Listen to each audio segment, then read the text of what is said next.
You know, some of us this morning, we think because we have lost some people, we have went through the divorce, we have separated, or maybe people have walked out on you, the people you thought would be in your life, just because they are not there. It makes you wonder, what is going to happen to me now? What is going to happen to my family now? What is going to happen to my children now? God is saying, just because they left doesn't mean that what I had planned for you is not going to come to pass. It's not the end of the road. It's the beginning of a new chapter.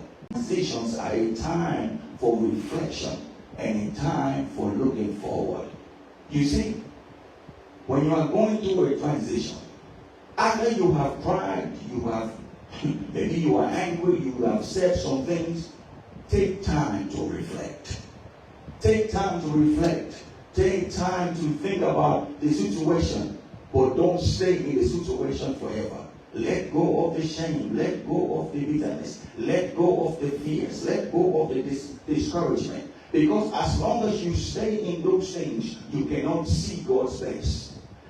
This morning, God is saying like Joshua, it doesn't matter what you have been through. It doesn't matter what you are going through. The time has come for you to let go of the shame, the guilt, the disappointment. The time has come for you to embrace your new season. It's time for you to enter into a new chapter. It's time for God to push you into your purpose. Sometimes you need to let go of what you want so that God can give you what you need.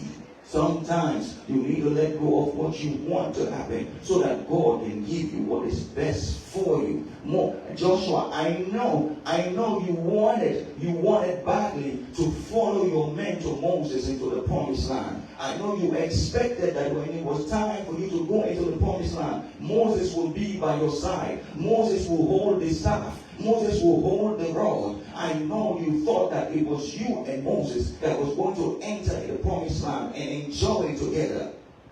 But he is no longer with you. But Joshua, just because Moses is not here, doesn't mean that you should check out in life. Doesn't mean that you should give up on what God promised you. Doesn't mean that you should settle now for a life of mediocrity. Doesn't mean that you should stay in this wilderness wandering forever. What it would have been like if Moses was here.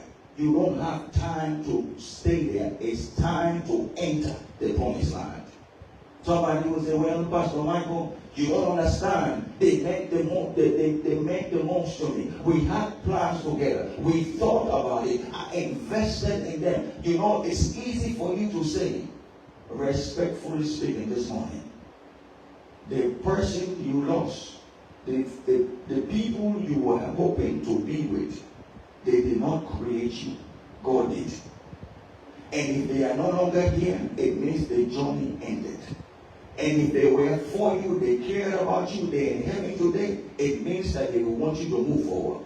So this is not a season for you to sit and begin to complain. The time has come. God was saying to Joshua, now the time has come for you to move from scarcity to abundance. For you to move from wandering into purpose. For you to move from a time of wondering when it's going to happen to seeing what I'm about to do, to seeing the realities of the promised land.